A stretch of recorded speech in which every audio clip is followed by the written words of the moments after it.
Salut à tous, aujourd'hui nouvelle vidéo et on part du côté de chez DC dans les années 2000. Et on va parler d'un très gros morceau de l'univers DC dans ces années-là. On va parler d'un événement qui se déroule tout juste après un des événements les plus importants et les plus réussis jamais sortis par DC, Infinite Crisis. Et ce dont on va parler est un des événements qui est, en plus d'être sa suite, a duré 1 an, autant dans la vraie vie que dans l'univers DC, car l'événement dont on va parler c'est 52.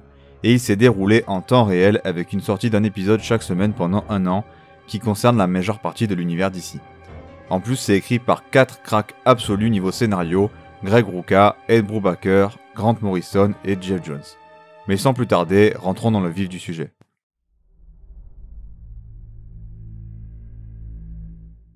Superman, Wonder Woman et Batman ont disparu des gros titres des journaux. Chacun s'est retiré de la scène surhumaine afin de se ressourcer après les événements tragiques de Infinite Crisis. Mais la Terre n'est pas sans protection. Booster Gold, Question, René Montoya et Steel reprennent le flambeau au cours d'une année qui va les voir confrontés à leur plus grand défi, une année sans l'homme d'acier, la princesse Amazon et le chevalier noir. Mais pas une année sans héros.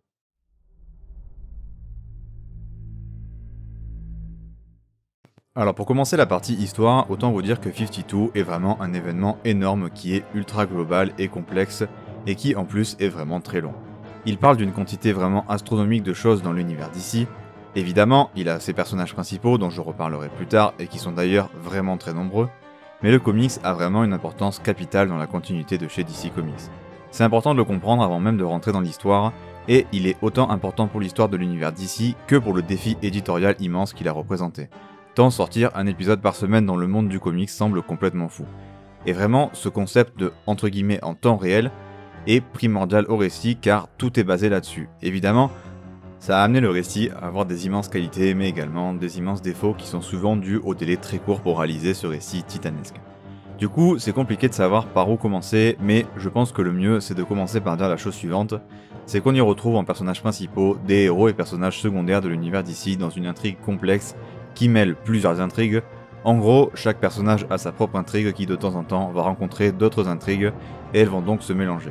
Et en fait, DC voulait écarter la Trinité pendant 1 an, donc le défi a été lancé de raconter toute cette année avec que des personnages secondaires, ou du moins pas les personnages principaux et vendeurs. Ensuite, il faut savoir que ce récit va avoir la collaboration des meilleurs scénaristes et artistes de chez DC de cette époque. Ce qui donnait à ce défi énorme les meilleures chances de réussite sur le plus de points possible, et malgré le fait qu'au début de la collaboration, tout n'était pas forcément de tout repos, étant donné que c'était un projet très inhabituel pour des scénaristes aussi chevronnés, mais avec le temps, ça s'est arrangé et l'histoire a pu se dérouler. Et ça, on le sait grâce à l'édition d'Urban qui, entre chacun des 52 numéros, nous permet d'avoir des sortes d'insights de ce qui s'est passé à l'époque à l'écriture des numéros, avec des sortes de mini-interviews d'une ou deux personnes travaillant sur le projet et alternant à chaque fois qui intervient. C'est plutôt cool et intéressant même si parfois c'est pas d'une utilité exceptionnelle, en fait tout dépend des numéros au final. L'histoire commence avec le monde qui est complètement sans dessus dessous après les événements catastrophiques de Infinite Crisis. Tout le monde a cru à la fin du monde et on récupère l'univers juste après. On va donc voir dans un premier temps tout ce que ça peut impliquer ce genre de choses pour plein de personnes différentes. Quel que soit leur statut social, chacun vit ça différemment et va impacter l'univers différemment. On n'a beau pas avoir lu Infinite Crisis depuis longtemps, ce qui était mon cas, on est directement dans l'ambiance du récit puisqu'elle est vraiment très réussie. Le premier numéro tourne autour d'un discours de Batman, Superman et Wonder Woman après les événements horribles qui viennent de survenir. De manière plus générale, c'est vraiment bien écrit, avec les relations précédentes des personnages utilisées à bon escient, il y a énormément de dialogues, notamment dû au fait que chaque artiste veut que chaque numéro fasse avancer son intrigue. Sauf qu'en 4-5 pages, c'est compliqué, donc en fait, c'est souvent bourré de dialogues en peu de pages, ce qui donne un ressenti souvent pas très agréable. À part ça, le début part sur un très gros mystère avec un changement par rapport au futur, notamment on le sait grâce à Booster Gold. Dès le début, on a 3 images représentant donc à la fois le passé, le présent, mais aussi le futur de l'univers d'ici, donc on a un début très lent et mystérieux avec chaque scénariste qui travaille sur tous les numéros avec un certain nombre de pages. On est donc sur une vraie coopération avec une utilisation parfaite et globale de l'univers d'ici, avec comme je l'ai dit, chaque issue qui équivaut à 1 semaine en temps réel. Évidemment, avec un récit aussi vaste, dans son contenu et en personnages, c'est compliqué de dégager des thèmes du récit, mais on parle notamment pas mal de politique, l'abus de pouvoir et d'autorité est au cœur du début du récit, ou encore les responsabilités, les choses auxquelles on aspire, la transformation, Aussi, la quête identitaire est au cœur de chaque arc narratif de tous les personnages présents dans le récit, et également l'héritage et la façon d'obtenir ses pouvoirs est aussi au centre du récit, donc en gros on a un spectre très large de thèmes dans le récit et ses 4 tomes. Donc forcément il y a énormément d'intrigues en même temps. Évidemment plein de styles différents et d'intrigues différentes s'entremêlent, donc au début on n'a aucune idée d'où ça va et de ce qui se passe quelle que soit l'intrigue. Et ça dure pendant un petit moment, mais s'il y a bien une chose qui se dégage de ces différentes histoires, c'est les différents talents des scénaristes qui se mêlent très bien la plupart du temps. Pour aborder rapidement chaque intrigue, en tout cas leur point de départ, on a évidemment Ralph Dibny, toujours profondément marqué par la mort de sa femme dans Crise d'identité, qui va donc se lancer dans une quête pour la retrouver quoi qu'il en coûte. Black Adam qui, après Infinite Crisis, va vouloir régner d'une main de fer sur le Kahndaq et mettre en danger donc le reste du monde dû à sa politique extrêmement agressive. René Montoya va rencontrer la question. 2 âmes perdues vont donc se trouver et embarquer dans une quête dont ils ne soupçonnent pas la portée. Adam Strange, Starfire et Animal Man, perdus dans l'espace après Infinite Crisis, cherchent à rentrer chez eux. Booster Gold, venu du futur, va essayer de se faire une place dans cet univers. Natasha et John Henry Irons vont quant à eux avoir un début d'intrigue tournant autour de l'obtention des pouvoirs, qui va devenir très importante pour l'histoire derrière en impliquant Lex Luthor. Et enfin, Will Magnus et ses Metal Men vont petit à petit découvrir une intrigue gigantesque mêlant tous les grands scientifiques de la Terre. Pour en revenir à l'histoire en elle-même, et après cet état des lieux des différentes intrigues, je vais passer sur les différentes choses qui arrivent dans ces intrigues sans vous spoiler et rapidement. Déjà, on explore beaucoup le Kahndaq et son lore, donc c'est hyper intéressant avec Black Adam qui cherche une sorte d'association entre différents pays. L'histoire des personnages dans l'espace est ultra mystérieuse, encore plus que les autres, et quand l'intrigue avec Starfire, Animal Man et Adam Strange prend le temps de se poser et de se développer, ses personnages, elle est plutôt sympa. L'intrigue de Ralph Dibny permet de montrer vraiment une chose, c'est que on peut voir vraiment jusqu'où sont prêts à aller les gens quand ils n'acceptent pas la mort de quelqu'un et comment les exploiter est bien trop facile pour des personnes mal intentionnées. On a également beaucoup de teasing du futur grâce à Booster Gold. L'arc narratif de Supernova notamment et de son identité sont plutôt cool.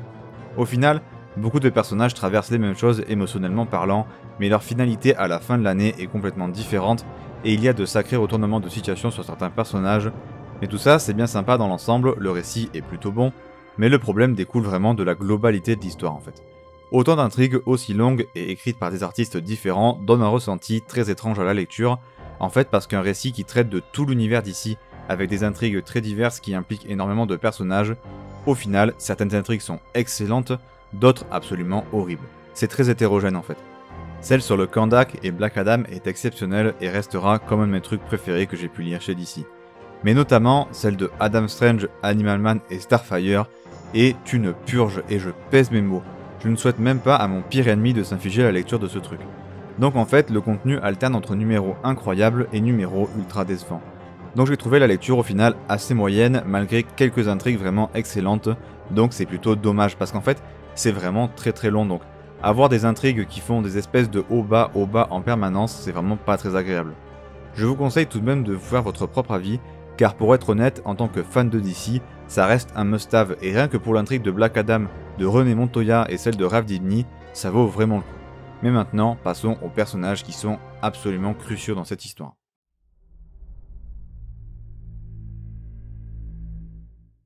Premièrement, dans la globalité, je dirais que les dialogues sont vraiment bien maîtrisés.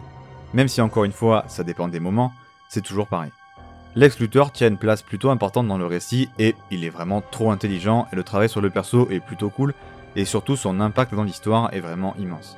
Également, Batwoman est vraiment très cool, c'est un personnage excellent de toute façon qui ne fait que le montrer tout au long de l'intrigue de René Montoya. C'est toujours un plaisir de la voir et dernière chose avant de passer aux personnages principaux des différentes intrigues, Superman est vraiment bien travaillé je trouve au travers du fait qu'il a perdu ses pouvoirs, mais pas dans sa façon de penser et ça c'est vraiment hyper cool.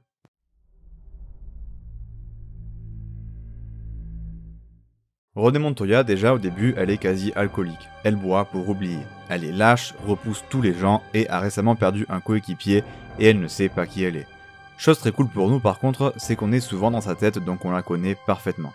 Sa relation passée comme présente avec Batwoman est juste excellente et c'est clairement un des gros points forts du personnage. Ce qui définit le personnage, c'est vraiment qu'elle se sent coupable de 1000 choses et elle en a marre de voir ses proches mourir.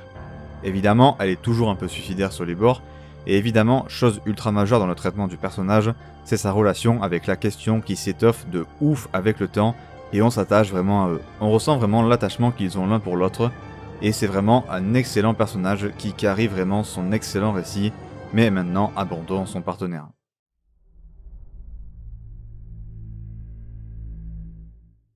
La question déjà, il est très mystérieux et semble avoir un objectif précis en tête dès le début du récit. Sa relation avec René est super cool à suivre, et avec le temps, elle devient vraiment magnifique, surtout car elles vivent des épreuves horribles, ce qui renforce leur relation. En vrai, l'évolution du personnage et de sa relation avec René est vraiment un bijou d'écriture, et le personnage dans la globalité est plutôt très cool.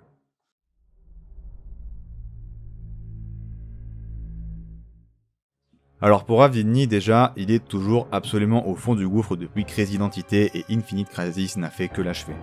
Il est vraiment au bord du suicide, et un indice sur sa femme vient le sauver et lui redonner un peu d'espoir dont il avait vraiment besoin.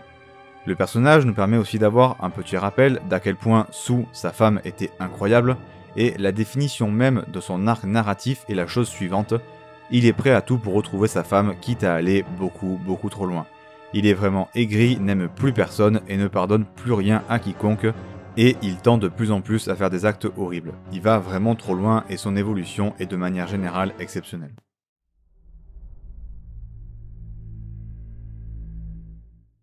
Alors pour Booster Gold déjà, c'est un héros venant du futur qui cherche à avoir des marques, de l'argent et de bien se faire voir, être populaire.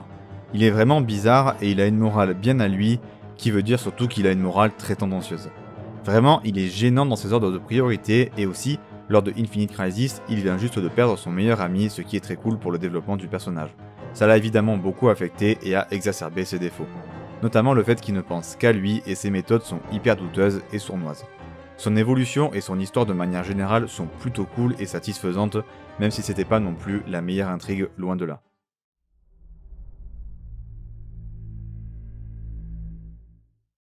Alors pour Black Adam, autant commencer par dire que c'est pour moi et de très loin le meilleur personnage de tout le comics. Déjà, il est impitoyable, il prêche la bonne parole au Kandak et il veut au début se placer plus ou moins en leader du monde en fait. Il veut montrer la voie au monde après le désastre de Infinite Crisis. C'est une position vraiment intéressante pour le personnage. Le perso a toujours sa propre morale et c'est ce qui le rend si passionnant. Il veut changer profondément le monde et on ne sait jamais vraiment comment il va réagir. Il croit fermement en la justice et ses méthodes certes extrêmes pour l'appliquer sont la seule chose qui le différencie des héros. Comme tous les autres persos, les événements de Infinite Crisis l'ont profondément marqué et au fur et à mesure le personnage va fondamentalement évoluer pour devenir quelque chose d'encore plus intéressant. Et ça va commencer par lui faire dire qu'il est pleinement conscient qu'il ne peut pas changer le monde à lui tout seul, et il se considère plutôt comme un guide, pas comme un dirigeant. Au fil du récit, on apprend son passé et il est vraiment hyper intéressant, et nous permet de comprendre ses motivations qui sont donc hyper intéressantes également. On apprend à connaître le perso en profondeur dans son intimité, ses doutes et ses faiblesses, et sa relation avec Shazam est particulièrement étonnante et cool à suivre.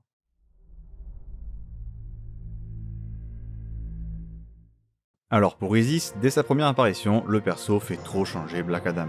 Dans le bon sens du terme, évidemment. Sa façon de penser, sa transition et son accession au pouvoir rend le perso super intéressant. L'évolution de sa relation avec Black Adam au fur et à mesure du temps est trop cool et juste magnifique. Elle est calme, elle est posée, elle est sereine. C'est l'épouse parfaite pour Black Adam en plus d'être une femme accomplie.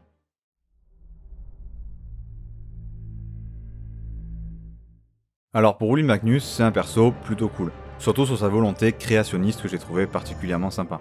Il a un développement plutôt sympa sur le long terme et sa relation avec les Metal Men est toujours un petit plaisir à suivre.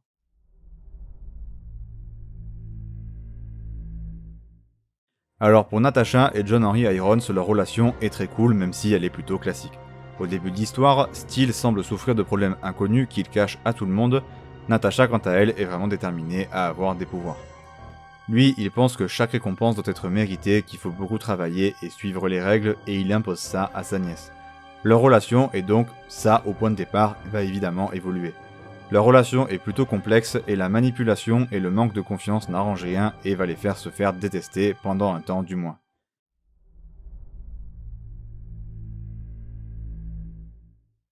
Alors pour Adam Strange, Starfire et Animal Man, au début, ils sont tous coincés sur une planète après Infinite Crisis et n'arrivent pas à repartir. Leurs différences font que les dialogues sont assez sympas, leurs relations s'étoffent avec le temps et deviennent plutôt intéressantes, mais malheureusement, elles ne sont qu'effleurées et pas du tout assez exploitées.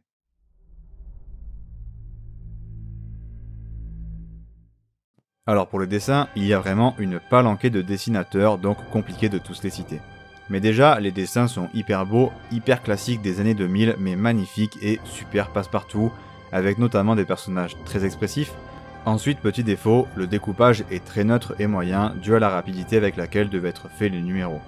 Niveau action, c'est très souvent extrêmement cool, mais je dirais que la vraie force des dessins reste qu'il y a une vraie cohérence graphique d'ensemble malgré le nombre très important de dessinateurs qui se succèdent.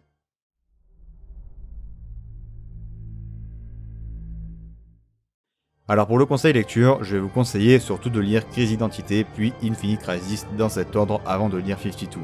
C'est vraiment nécessaire à votre compréhension de l'histoire, c'est vraiment indispensable. Puis les deux sont clairement meilleurs que 52 de manière intrinsèque, donc je vous les conseille même encore plus que 52. Voilà, c'est tout pour cette vidéo, j'espère qu'elle vous aura plu et qu'elle vous aura donné envie de lire le comics. N'hésitez pas à liker la vidéo si c'est le cas, à vous abonner pour m'aider à faire grandir la chaîne, et si vous êtes vraiment généreux, le partage de la vidéo reste le meilleur moyen de vraiment m'aider. Je vous conseille également de me suivre sur TikTok où je poste très régulièrement des vidéos courtes où je vous conseille des comics à lire. Je suis aussi très actif sur Twitter, donc suivez-moi si jamais ça vous intéresse aussi, je parle de temps en temps de mes lectures ou des sorties comics. Sur ce, c'était Day One, et à dimanche prochain, 17h30 pour une prochaine vidéo. Non, restez là, la vidéo n'est pas terminée. J'ai une petite annonce à vous faire, et récemment, je viens de rejoindre un collectif de vidéastes YouTube comics, le but étant un peu de mélanger nos communautés et de pouvoir nous entraider. Dans ce collectif, il y a notamment Comics et Calembour, Comics Code, Detective Max, Tevel, Azure Comics et The One Above All. Je vous mets tous les liens de leur chaîne en description, mais c'est également dans la partie chaîne de ma chaîne, où leurs chaînes YouTube respectives sont renseignées, n'hésitez pas à leur donner de la force en allant s'abonner.